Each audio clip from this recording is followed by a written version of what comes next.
representing the North Pole, famous for globe-trotting in one single night, we have reindeer. And in this corner, hailing from over the rainbow, famous for her magical horn, we have Unicorn. And they are going to face off because, as we have just discovered, you never let a unicorn meet a reindeer. Oh, no. Corny, did you know about this? Oh, yeah. It's kind of a thing. Really? Well, I guess we're going to find out how much of a thing it is. Yep, you sure are. It must be bad if Corny's nervous. Wow, let's go find out. This book belongs to you and me and the KidTime family. But you knew that already, didn't you? So, I really wanted a reindeer for my birthday. But not just any reindeer. Oh no, not just any reindeer. I wanted one of Santa's reindeer. Oh, it's like the name brand of reindeer would be Santa's reindeer. I figured since it's summer, Santa could just have one of his reindeer come and visit, and then she could go back in time for Christmas. But there was just one problem. How would I get hold of Santa in the middle of summer? It does raise an interesting question. Where does Santa summer? In the South Pole? No, that doesn't make any sense. The South Pole is colder than the North Pole. She doesn't know anything. So, I did the only thing I could think of. I wrote a letter. Oh, of course, if it works at Christmas, why wouldn't it work in the middle of summertime? Dear Santa, I know you don't usually bring birthday presents, but I was hoping you could have one of your reindeer come visit for the summer for my birthday. That would be the best birthday present ever. Sincerely, reindeer fan. I quickly put it in the mailbox and hoped for the best. It was the day of my birthday. I had a reindeer sign, a reindeer theme, but not one reindeer. Okay, I feel like I have to point out the obvious in this book right now, in that this kid right here, who's all dejected because there's no reindeer at her reindeer-themed birthday party, already has a unicorn, which is incredibly magical and quite large. I mean, 2 large animals in a regular human-sized house is a lot. Also, clearly, neither she nor the unicorn have read Never Let a Unicorn Meet a Reindeer, because even the unicorn seems sad. He didn't clop and go like, no, don't, it's a bad idea. Nobody said anything. So I guess maybe this is how the world found out. Just when I thought it was hopeless, I heard a knock at the door. Could this be true? Did I actually get a reindeer? And there was a letter too, and it's got the telltale Santa colors right there, so maybe it's from the big guy. Oh my gosh, it is! Dear reindeer fan, I'm so glad you wrote me. The reindeer are always looking for something to do during the summer. This is Kiki. Oh, Santa's sassy elf Kiki.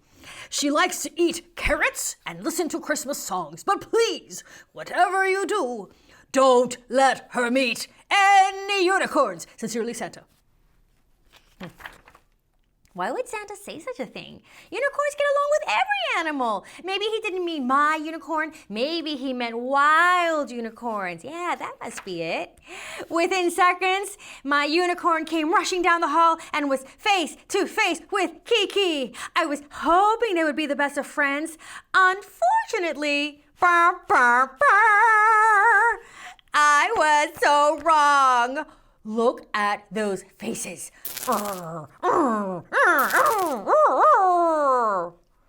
Those do not look like the faces of 2 new best friends.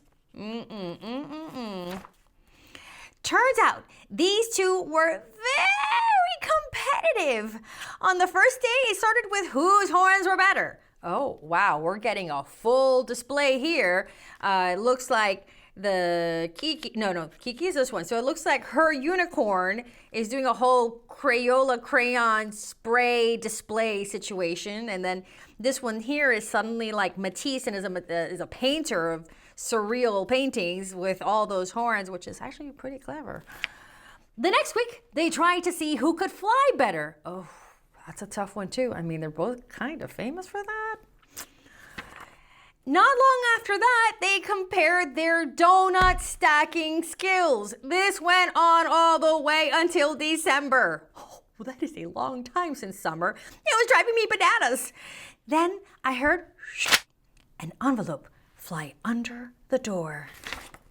I opened the door, but no one was there. It looked like it was another letter from you know who. Dear reindeer fan, we have a big problem, and I'm hoping you can help. There is supposed to be a big storm coming in on Christmas Eve, and usually I have one of my reindeer light the way, but I don't think it will be enough light for the dark clouds. I'm really getting worried. If I don't come up with a solution soon, I won't be able to see where I'm going, and all the kids won't get their presents. Do you have any ideas? Sincerely, Santa. Santa, this is quite a load you have unloaded on a kid. I mean, she has to save Christmas all by herself? Oh no, we have to help Santa. There's only a week before Christmas. What can we do? And then Kiki remembered how Unicorn had made her crayon scribbles sparkle so bright and how amazingly she could fly. Wait a minute, Kiki's remembering the positive sides of Unicorn? Seems like Kiki was taking brain notes. Unicorn could help save Christmas. What?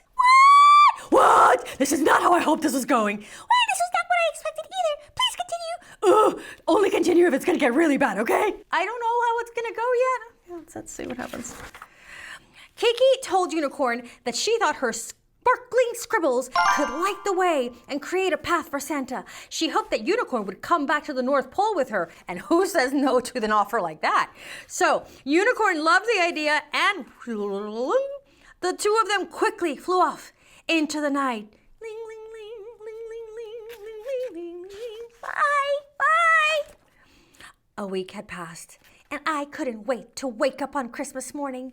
To my surprise, Unicorn and Kiki were waiting for me by the tree. I couldn't believe it. They pointed out to the amazing rainbow outside and told me all about their adventures and how they saved Christmas. It seems like these two truly became best friends after all. Wow, it's like the stress of having to, come together under difficult circumstances to save the world and basically save Christmas all by themselves made them bond. This sounds like a movie. I know, it's basically the plot of so many other movies. What have you done? Where are the other pages? I'm just gonna back out now. Where are the other pages? What other pages are you talking about? Witcheficent? Dude, there's gotta be more pages. Flip the page. Flip the page. Okay, I'm flipping, but look, there's nothing. You tore out the pages? I don't have any other pages. I would never tear out pages out of a book. Oh, I know you did, because that is not how this ends. Let me tell you how it ends. Okay. First of all, after she turns around and goes off to have her little Christmas dinner breakfast thingamabob. Yeah, okay, Christmas dinner thingamabob. Then she goes, and then those two, they lock horns. They lock horns? Yes, and they get into a fight, a big fight, where the winner gets all the horn oil. Did you say corn oil? No, I said horn oil. Horn oil, is that a thing? Oh yes, it's a thing. And if one of them loses and has to give over all their horn oil to the other one of them is gonna be like super dry and scratchy and super duper cranky. And then you have a supreme winner with a nice, soft, supple horn, and then the other one is just the loser with a dry horn. And that's the real ending. Okay.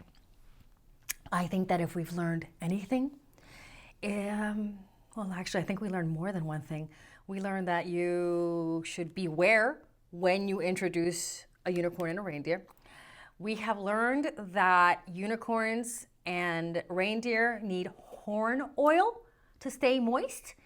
And we have learned that you should never let Witcheficent finish a story. And with that, I bid you adieu.